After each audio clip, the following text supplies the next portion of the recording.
Clara, 38 años, periodista. Un martes gris de octubre cambió todo. El aire en Guadalajara ya tenía ese frío anticipado al invierno. Estaba en la casa de mis padres. Había llegado temprano esa mañana. Quería ayudar con los últimos detalles de la boda de mi hermano. Julián se casaba en 3 días. Mi madre, María Elena, se movía por la cocina. Llevaba una bandeja de canapés recién hechos, canapés de queso de cabra y mermelada de higo. Los dejó sobre la encimera de mármol. De repente la vi palidecer. Un golpe seco en la puerta principal. 3 golpes fuertes y espaciados. No era el cartero habitual. Él siempre timbraba.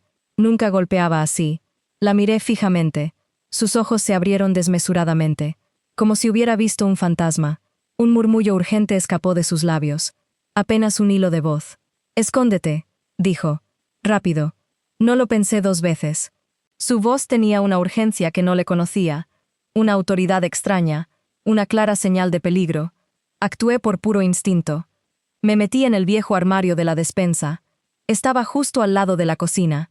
Era el lugar donde de niña jugaba a las escondidas con Julián. El aire era denso y estático. Olía a madera añeja y a especias olvidadas, un leve rastro de pimienta y clavo.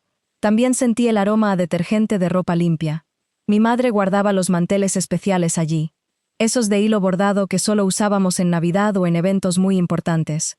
Me encogí entre las bolsas de harina y azúcar. También había frascos de conservas caseras de durazno. El espacio era tan estrecho. Podía apenas moverme sin chocar con las estanterías de madera. Mi respiración se aceleró. Se volvió superficial.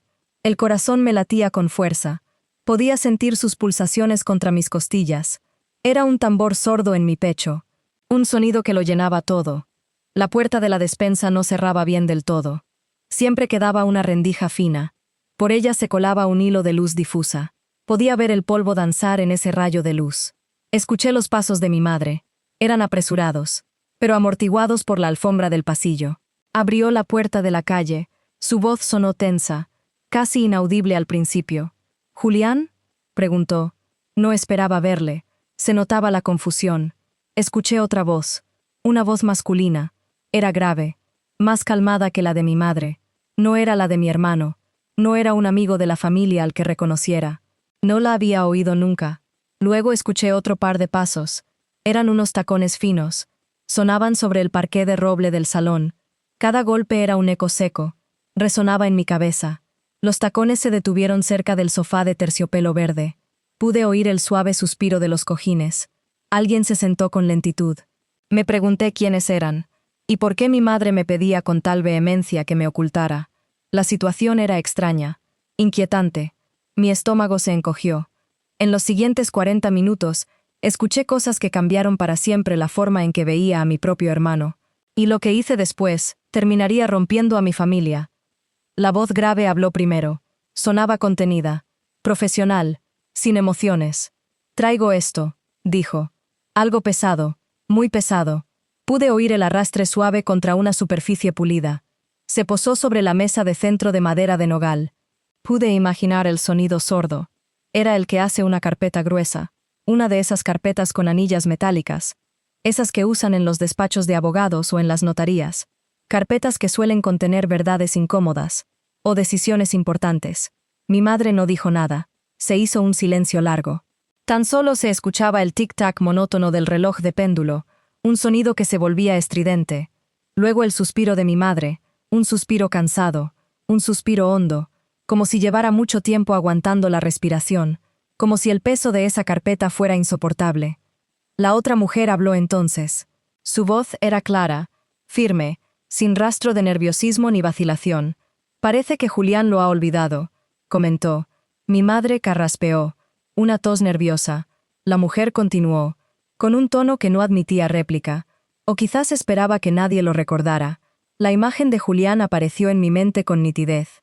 Siempre tan impecable, tan seguro de sí mismo.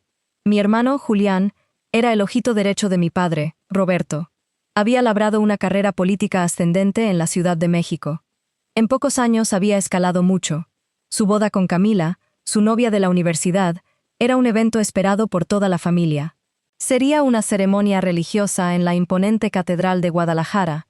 Todo estaba planeado al detalle. Cada flor, cada canción, cada invitado importante. Pero ahora había una carpeta, y voces desconocidas, y el silencio cómplice de mi madre. Yo, Clara, como periodista de investigación, había aprendido a buscar las grietas en las fachadas, a desenterrar las historias ocultas, las verdades incómodas. Pero esta vez, la historia era demasiado cercana. El olor a canapés de queso se mezclaba con mi miedo creciente. No era por los nervios de la boda. Era por otra cosa. Una intuición fría me recorrió la espalda, una señal de peligro inminente. La mujer volvió a hablar. Su tono era cortante, preciso. «Aquí está todo», dijo. «Desde el principio hasta ahora mismo». Mi madre musitó algo inaudible. Era como un lamento ahogado. Yo me aferré a mis rodillas con fuerza. Mis dedos se clavaron en la tela de mi pantalón. Mis nudillos se pusieron blancos. Esperaba la siguiente frase, la que desvelaría lo que pasaba en realidad. El silencio volvió a caer. Esta vez era más pesado, como una losa de mármol. Mi corazón, escondido en la penumbra, se preparaba para escuchar lo impensable. Mi madre, Elena, siempre fue el pilar, la que regulaba a la familia como un termostato. Si ella estaba tibia, todos respirábamos tranquilos. Si su temperatura bajaba, sentíamos el frío hasta los huesos. Ella era la que mantenía las apariencias, la que cosía los pequeños desgarros antes de que alguien los notara, la que susurraba soluciones discretas. Para ella, la imagen era todo. La reputación familiar era un escudo que había que mantener pulido, brillante, sin una sola mancha. Julián, mi hermano, era otra historia. Siempre bajo el foco. Era el hijo brillante, el político en ascenso. El ojito derecho de papá, como decía todo el mundo. Desde niño, Julián sabía cómo cautivar, cómo hacer que la gente creyera en él. Su ambición era un fuego interno que nadie podía apagar. Era hábil, encantador, con una sonrisa que convencía a cualquiera. Una sonrisa que yo, Clara, periodista de investigación, había aprendido a mirar con más detalle, con un ojo más crítico. Mi oficio me había enseñado a desconfiar de las superficies pulidas, a buscar las arrugas en el traje perfecto, los silencios incómodos. Mi vida era desenterrar verdades, por dolorosas que fueran. Pero nunca imaginé que mi propio hermano sería el sujeto de mi investigación más personal. Mi trabajo era escudriñar la verdad detrás de los discursos, detrás de las campañas, detrás de las vidas públicas. Y las señales. Estuvieron ahí, claro que sí. No puedo decir que no las vi. Solo que no quise verlas, o me convencieron de que no eran lo que parecían. La primera vez fue hace 8 meses. Julián recibió una llamada en medio de una cena familiar. Se excusó y se levantó. Su voz, en la otra habitación, era demasiado baja. Sus palabras, fragmentadas. Habló de un compromiso urgente. De una reunión inesperada. Volvió con la frente perlada de sudor. Lucía, su prometida, lo miró con una ceja levantada. Pero él le sonrió con esa sonrisa que lo arreglaba todo. Y ella, como siempre, cedió. Yo tenía 9 años la primera vez que entendí cómo funcionaba su encanto. Habíamos roto una ventana jugando a la pelota en el jardín de la casa de la abuela. Papá nos castigó a los dos, pero Julián, con apenas 7 años, se acercó a él. Le habló de lo mucho que lo admiraba, de lo rápido que había crecido la enredadera de jazmín en la pared del fondo, de lo inteligente que era el perro de la vecina. Papá, de repente, sonrió. El castigo se redujo para Julián. Yo me quedé en mi esquina, observando.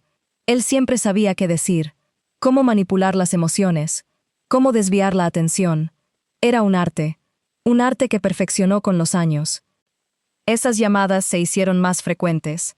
A veces, cuando visitaba su oficina en el centro de Guadalajara, escuchaba a su asistente hablar en voz baja por teléfono. «El señor Julián tiene una cita importante fuera de agenda», decía, con un tono que no admitía preguntas. Siempre fuera de agenda. Un día, encontré un recibo de un restaurante en una zona que no frecuentaba. Un restaurante caro, elegante. Se llamaba El Jardín Escondido. No era un lugar para reuniones políticas informales. Lo pregunté, con la inocencia que a veces me permitía tener con él. «Una cena de inversores, Clara», me dijo. «Confidencial. Sabes cómo funciona». Su tono era amable, pero sus ojos me decían que no insistiera. Supe entonces que había algo más. Recuerdo otra vez. Hace unos 5 meses, estaba preparando un reportaje sobre la financiación de campañas electorales. Le pedí algunos datos sobre donantes. Para mi sorpresa, la oficina de campaña me negó el acceso. Por protección de datos, me dijeron, con una cortesía fría. Era raro.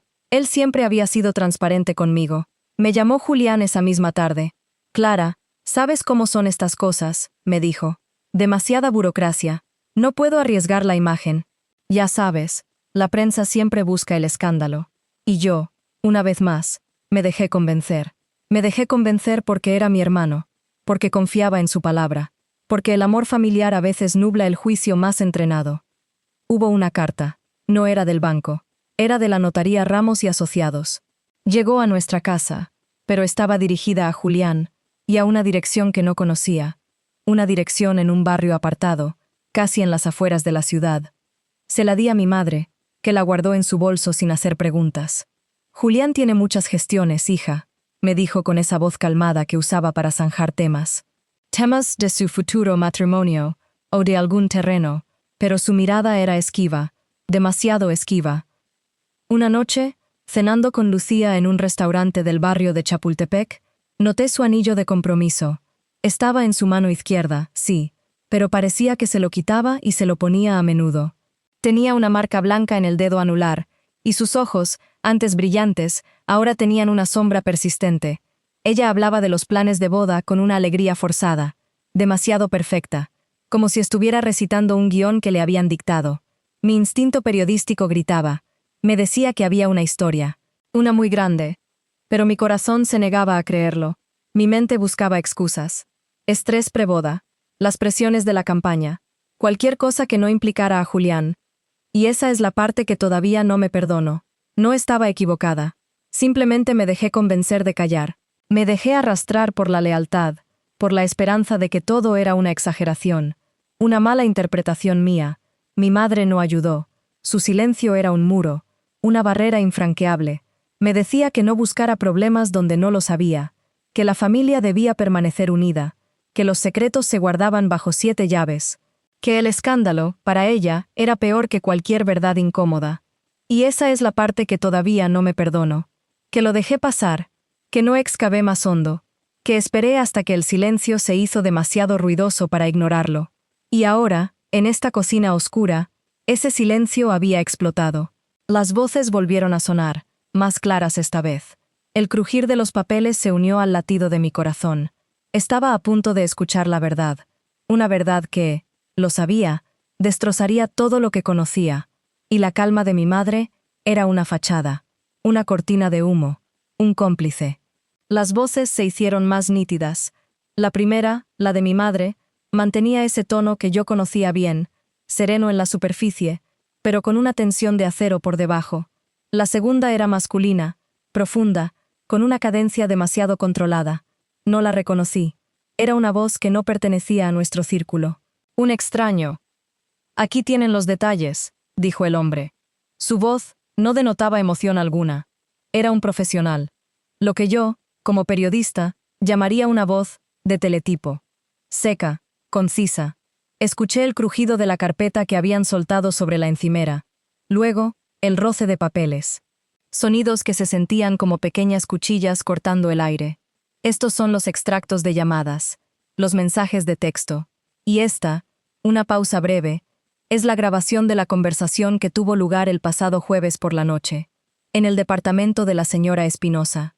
Se hizo un silencio. Uno largo. Mi corazón bombeaba contra mis costillas. Cada latido resonaba en el pequeño espacio donde me ocultaba.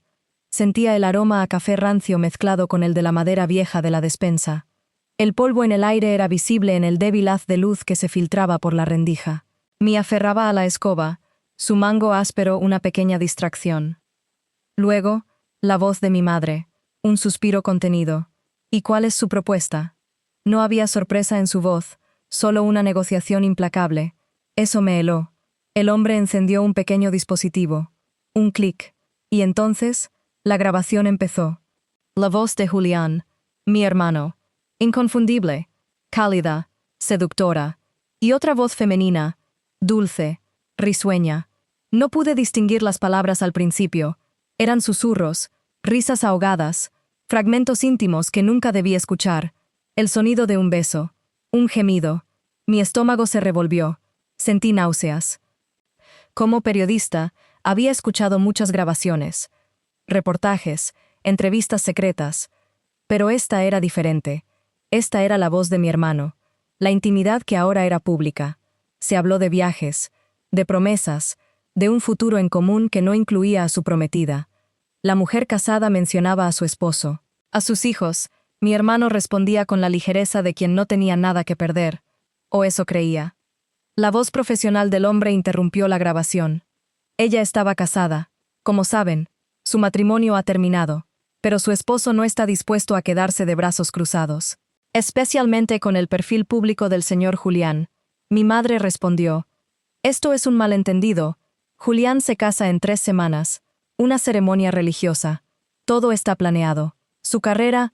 Los detalles son precisos, señora», la interrumpió el hombre, sin ninguna señal de respeto. «Ella tiene pruebas. Y su esposo también. Correos electrónicos. Testimonios. La grabación, por supuesto». El detalle de testimonios me dejó helada. Esto no era un desliz. Era un patrón.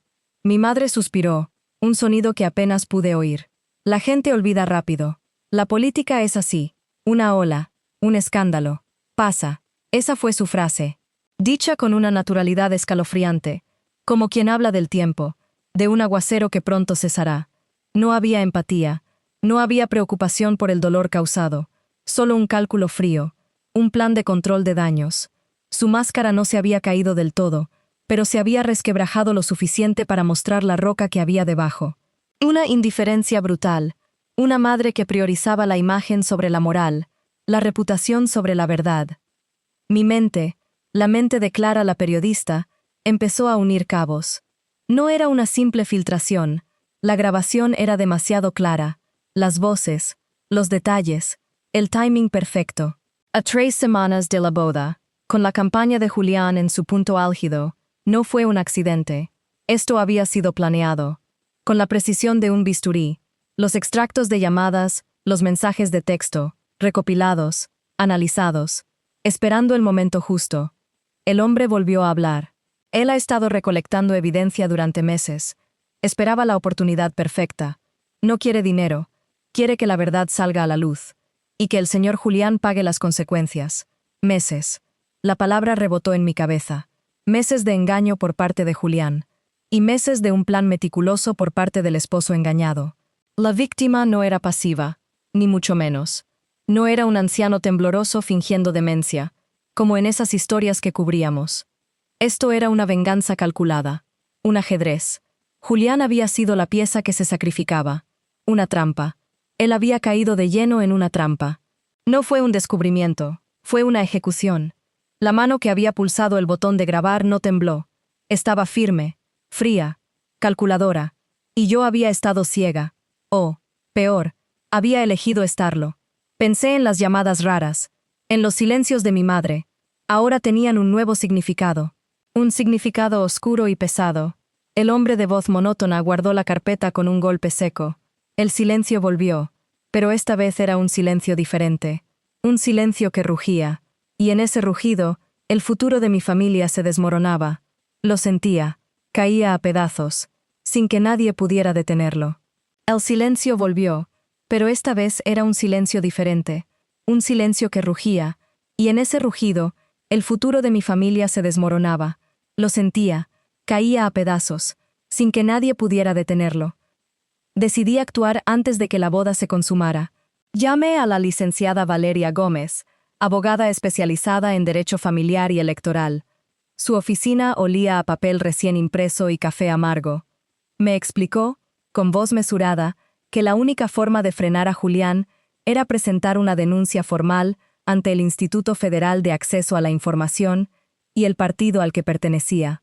Necesitábamos pruebas irrefutables y un informe que acreditara que la madre Elena estaba en pleno uso de sus facultades. Contacté al doctor Alejandro Ruiz, geriatra del Hospital San José de Guadalajara. Le entregué la carpeta que había encontrado sobre la mesa, con los documentos del poder notarial que Julián había firmado a nombre de Elena. El doctor aceptó hacer una evaluación cognitiva. Si la capacidad está intacta, cualquier manipulación será delito de abuso patrimonial, me dijo, mientras ajustaba el estetoscopio. Al día siguiente, el peritaje forense financiero lo realizó el licenciado Sergio Ortega. Revisó los extractos bancarios de la cuenta de la familia durante los últimos 18 meses. Encontró 10 retiros de 500 euros cada uno, hechos en fechas que coincidían con los pagos de campaña de Julián. El total es 5.000 euros, anotó, señalando la hoja con una pluma azul. Cada movimiento estaba registrado con la misma descripción: gastos operativos. Yo había visto esas pequeñas transferencias antes, pero las había descartado como gastos de mantenimiento. Ahora, con los números claros, el patrón era inconfundible. El abuso financiero a mayores, según el Instituto Nacional de Estadística, la mayoría de los casos los cometen sus propios hijos. En mi caso, el agresor era mi propio hermano. Con la documentación en mano, redacté una denuncia ante los servicios sociales de Guadalajara, alegando coacción y manipulación de la voluntad de Elena. La trabajadora social, Ana Martínez, tomó nota y me pidió que entregara copias certificadas de los poderes notariales y del informe gerontológico. Yo entregué los papeles sobre la mesa de su oficina. El crujido de sillas de madera resonó como un sello. Mientras tanto, Julián empezó a contraatacar. Cambió las cerraduras de la casa de la madre sin avisarme. Me llamó en medio de la noche y, con voz tensa, me dijo que estaba protegiendo a la familia. En la conversación, su tono amable se desmoronó en una acusación. Me estaba usando para robar la herencia. En la cena familiar, Camila, la futura esposa, comentó que había escuchado rumores sobre dinero desaparecido. Yo sentí el peso de la mirada de Elena, que se quedó mirando el mantel blanco como si esperara una explicación. Camila, sin saber, reforzaba la narrativa que Julián había construido. Yo tenía 9 años la primera vez que lo entendí. Recuerdo una foto de mi abuelo, de pie en el patio, sosteniendo una caja de galletas. En esa foto, la familia parecía unida, sin sospechas. Esa imagen ahora se sentía como una mentira. Regresé al despacho de Valeria Gómez, con los documentos organizados en carpetas de color azul marino. Cada carpeta llevaba una etiqueta clara: poderes notariales, extractos bancarios, informe gerontológico. La abogada revisó cada hoja, tomó notas en un cuaderno y me dijo que presentaríamos una demanda civil por daño moral y una querella penal por estafa y abuso patrimonial.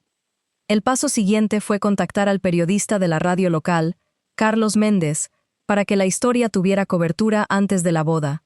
Le envié la grabación que la esposa engañada, Laura, había hecho con su móvil. El audio, crujiente y claro, mostraba a Julián confesando la relación con la mujer casada y los pagos ocultos a su campaña. Carlos aceptó transmitir la pieza en su programa de la tarde, bajo la premisa de transparencia en la política. Mientras la noticia se difundía, Julián intentó aislar a Elena. La familia de su esposa, la familia de Laura, comenzaron a difundir rumores de que yo estaba interesada en la herencia. Recibí mensajes de texto de primos que preguntaban si había vendido la casa para financiar mi ambición. La presión aumentó cuando la notaría de la ciudad, dirigida por la licenciada Mariana Vega, recibió una solicitud de Julián para revocar el poder notarial que había otorgado a Elena. Mariana, con su voz firme, me pidió que presentara la denuncia y los informes médicos antes de considerar cualquier cambio. Yo entregué los papeles, y ella selló la carpeta con su sello de caucho, como si marcara el punto de no retorno. En la madrugada del día anterior a la boda, revisé nuevamente los extractos. Había otro retiro de 500 euros, realizado el mismo día que la grabación había sido enviada a la radio. El patrón no cesaba. Cada movimiento era un golpe más a la confianza que había depositado en mi hermano. La abogada Valeria me informó que, de acuerdo con la legislación electoral, el partido de Julián tenía la obligación de suspender su candidatura mientras se investigara la financiación irregular. El partido, liderado por el presidente del Consejo, Carlos Ortega, emitió un comunicado oficial. Se abre una investigación interna por presunto uso indebido de recursos. En medio de todo, Elena, con la voz temblorosa, me pidió que la ayudara a firmar un nuevo poder a mi nombre, para que pudiera gestionar sus finanzas sin la interferencia de Julián. Sentí el peso de la responsabilidad.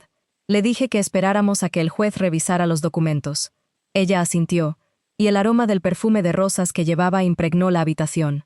Aún quedaba la boda en 3 semanas. Los organizadores empezaron a recibir llamadas de prensa. La iglesia de San Miguel, donde se celebraría la ceremonia, pidió una cláusula de confidencialidad antes de confirmar la fecha. El sacerdote, el padre Andrés, me miró y, sin decir nada, me entregó una hoja en blanco para que anotara cualquier objeción. Yo sabía que la confrontación final tendría que suceder antes del altar. Cada paso que había dado, cada documento que había reunido, se convertía en una pieza del ajedrez que Julián había subestimado. La máscara amable que él llevaba se había agrietado, pero todavía quedaba una capa de engaño. El plan estaba en marcha. El siguiente movimiento sería presentar la evidencia ante la notaria, el juez y la prensa, justo cuando la familia se reuniera para la celebración. La tensión crecía, pero el silencio que había rugido antes, ahora se transformaba en una determinación firme.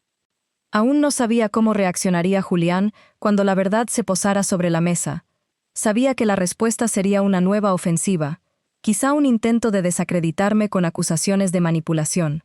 Pero el juego había empezado, y yo estaba lista para seguir jugando. El día de la cena familiar, la casa de Elena olía a canela y a los pinos que el jardín había perdido tras la última lluvia. El salón estaba iluminado por una lámpara de cristal que proyectaba sombras temblorosas sobre las paredes. Todos los invitados estaban sentados. La mesa se extendía como un río de manteles blancos, cubiertos con platos de porcelana y cubiertos de plata. Camila, vestida de azul marino, sonreía nerviosa mientras servía el primer plato. Julián, con la sonrisa de siempre, se movía entre los presentes. Sus tacones resonaban sutilmente sobre el parquet. Yo llevaba una carpeta azul marino bajo el brazo, el mismo tono de la chaqueta que me había puesto esa mañana.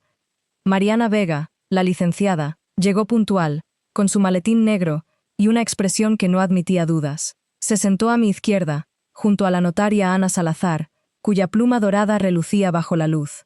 El silencio se volvió más denso cuando la notaria deslizó una hoja de papel sobre la mesa y la sostuvo como si fuera una ofrenda. Sentí el latido de mi corazón acelerarse, pero mantuve la voz serena. «Clara, aquí tienes los documentos», dijo Mariana, sin elevar la voz. El poder notarial que Julián firmó, los extractos bancarios y la copia de la grabación que la esposa de la otra mujer entregó a la radio. Entregó la carpeta, y el sonido del cierre del cuero resonó en la habitación. Yo abrí la primera hoja. La tinta negra de la escritura era impecable, pero el contenido era una traición. El poder notarial concedía a Elena la facultad de disponer de la cuenta de Julián, pero estaba firmado bajo la firma de un testigo que no existía. Giré la página y encontré los extractos. 500 euros cada 15 días, sumando 2.000 euros en 3 meses. Cada cifra era una puñalada que confirmaba la sospecha. Finalmente, la hoja con la transcripción de la grabación, la voz de la esposa de la mujer casada, clara y firme, exponiendo la infidelidad. El papel crujió bajo mis dedos, como si también se cansara de guardar el secreto. Julián se levantó sin avisar. Su postura era distinta. La máscara amable se había deslizado. Su mirada se cruzó con la mía, y por primera vez vi la vulnerabilidad detrás del brillo de sus ojos. No hubo gritos, no hubo acusaciones, solo una respiración profunda y una voz que ya no pretendía ser la de un político. «Clara», dijo, «todo esto es un malentendido. Yo no quería que supieran nada». Su voz tembló, y el silencio volvió a llenar la sala. Yo coloqué la carpeta sobre la mesa, una hoja a la vez. El papel cayó con un susurro que parecía gritar la verdad. Cada documento encontraba su lugar, como piezas de un rompecabezas que ya no podían ocultarse. El notario, el padre Andrés y los demás familiares miraban sin poder intervenir. La notaria Ana tomó la pluma dorada, la acercó a mi mano y la dejé reposar sobre la última hoja. No grité, solo puse la verdad sobre la mesa. Dije, sin levantar la voz, sin mover los labios más de lo necesario. El sonido de la pluma apoyada resonó en la estancia, como un eco de decisión. El padre Andrés, con la mirada baja, asintió. No necesitaba decir nada. Elena, con los ojos brillantes de lágrimas contenidas, tomó la carpeta y la sostuvo contra su pecho. Sentí el perfume de rosas que llevaba impregnado en su ropa, un aroma que me recordaba a los domingos de infancia, cuando mi abuela, doña María, me guardaba una carta en la caja de galletas del salón.